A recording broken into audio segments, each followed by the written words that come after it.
গাঁজা heroine openly চলতে আছে। অনেক লোক আসে নেশাপানি করে। এই কলোনি পাশের কলোনি সব জায়গায় একই অবস্থা হয়েছে। ম্যাক্সিমাম এলওডিদের প্রবলেম হয়, কিন্তু অনেকে ভয়ে কিছু বলেন। আমারে মনে করেন হত্যার হুমকি দিছে। দিনে দুপুরেই বেচাকেনা হচ্ছে মাদক, আবার সেখানে বসেই মাদক সেবন করছে কেউ কেউ। এমন চিত্রই দেখা গেল রাজধানীর প্রাণকেন্দ্র মতিঝিলের টিএনটি কলোনিতে, যেখানে সরকারি কর্মচারীদের বাস। গত কয়েক বছর যাবৎ মতিঝিল টিএনটি কলোনির এই ভবনগুলো পরিত্যক্ত অবস্থায় রয়েছে, যা পরিণত হয়েছে মাদকসেবী, ছিনতাইকারী আর অপরাধীদের নিরাপদ আস্তানায়। পরিত্যক্ত ভবনগুলোতে ঢুকতেই দেখা যায় মাদক ব্যবহারের অসংখ্য চিহ্ন। কলোনির কয়েকটি ভবনে এখনও বেশ কিছু পরিবার বসবাস করছে। চারপাশ ঘিরে নিরাপত্তা প্রাচীর থাকলেও তাতে কোনো কাঁটাতার নেই। দিনে একজন আর রাতে দুজন আনসার সদস্য নিরাপত্তা প্রহরী হিসেবে থাকেন, কিন্তু তাতে কিছুই যায় আসে না অপরাধীদের। সরকারের পরিত্যক্ত ঘোষণা করছে, এখন আপাতত এরকম আছি। মতিঝিলের টানায় আমরা এখানে থাকি, ধারে কাছে আসা যাওয়া করা যায়। পুলিশরা আসে কিন্তু সবসময় তো থাকে না, টহলে ব্যস্ত থাকে।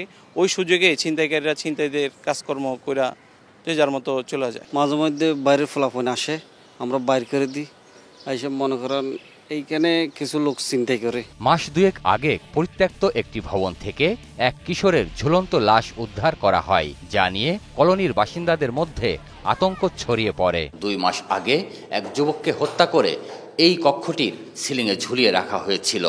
এলাকাবাসীর অভিযোগ, মাদক নিয়ে বিরোধের জের ধরেই এই হত্যাকাণ্ডের ঘটনা ঘটেছিল। কলোনির বাসিন্দারা জানান, অব্যবহৃত ভবনগুলো পরিণত হয়েছে মাদকসেবীদের নিরাপদ আখড়ায়। সন্ধ্যা হলেই যা আরও ভয়ঙ্কর রূপ ধারণ করে। আবার অনেক সময় ফকিরাপুল মূল রাস্তা থেকে ছিনতাই করে ছিনতাইকারীরা দেয়াল টপকে কলোনির ভেতরের ভাঙা ভবনে লুকিয়ে পড়ে। গাঁজা হিরোইন ওপেনলি চলতে আছে। এখানে বসে খায়, এখানে বসে খায়। বাইরের বহিরাগত ছেলেপেলেরা এরা এসে নেশাপানি করে। বহিরাগত যে লোকগুলো এখানে এসে চিন্তাই করে, বেশিরভাগ সময় এদিকে এরকম ঘটনা ঘটে আর কি। এইখানকার নিরাপত্তা একবারে নাই বললেই চলে, যার কারণে নেশায় একবারে পুরো ক্ষতিগ্রস্ত আমাদের এই সাইডটা। এই জায়গাগুলোতে আগে যেমন কাঁটাতার ছিল, যার কারণে কোনো লোক আপ ডাউন করতে পারতো না। এখন কি হয়, খুশ করে একজন ওই পারের থেকে এই পারে কয়েকজন আছে বিক্রয় করবো, মানে ব্যবসায়ী হাত বাড়া ওইখান থেকে নিয়ে দিকে একটা বিল্ডিং এ চলে যায়। এলাকাবাসীর অভিযোগ, তানিয়া ও মানিক নামে 2 ভাই বোন এখানে মাদক ব্যবসার সঙ্গে জড়িত।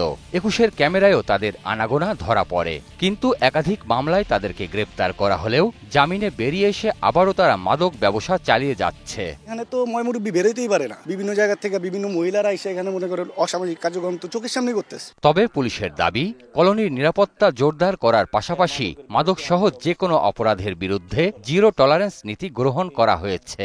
ওখানে যে টিএনটি কলোনির পরিত্যক্ত ভবন আছে, এই সমস্ত এলাকায় আমাদের যখন অভিযোগ আসে তখনই আমরা ড্রাইভ দিই। মাদকের বিরুদ্ধে আমাদের অবস্থান টোটালি জিরো টলারেন্স। দিনের পর দিন অপরাধের মাত্রা বেড়ে যাওয়ায় এখনো যারা কলোনিতে বাস করছেন, পরিবারের সদস্যদের নিয়ে ভয়ে ভয়ে দিন কাটাচ্ছেন তারা। গাঁজার গন্ধের কারণে এখানে হাঁটা যায় না, এমনকি স্কুল পড়ুয়া ছেলে মেয়েদের জন্য খুবই বিপজ্জনক। এই ছেলেমেয়েরা পুরো মাদকে আসক্ত হয়ে যাচ্ছে। ছেলে মেয়ে নিয়ে থাকাটা খুবই একটা কষ্টকর ব্যাপার হয়ে গেছে। দেখতেছি কিন্তু কিছু বলতে পারতেছি না। আমার বাসা এই 2 তলায় আমার নজরদারিতে রাখছে, যে কোনো মুহূর্তে মানে আমার মাইরা ফেলাইতে পারে। কলোনিবাসীর দাবি, নিরাপত্তা নিশ্চিত করতে মাদক সংশ্লিষ্টদের বিরুদ্ধে কঠোর ব্যবস্থা নিতে হবে।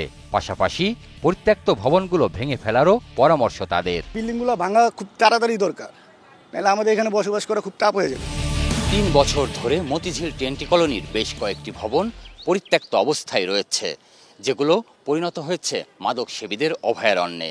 সন্ধ্যা নামলেই বহিরাগতরা এখানে আসে মাদক সেবন করতে।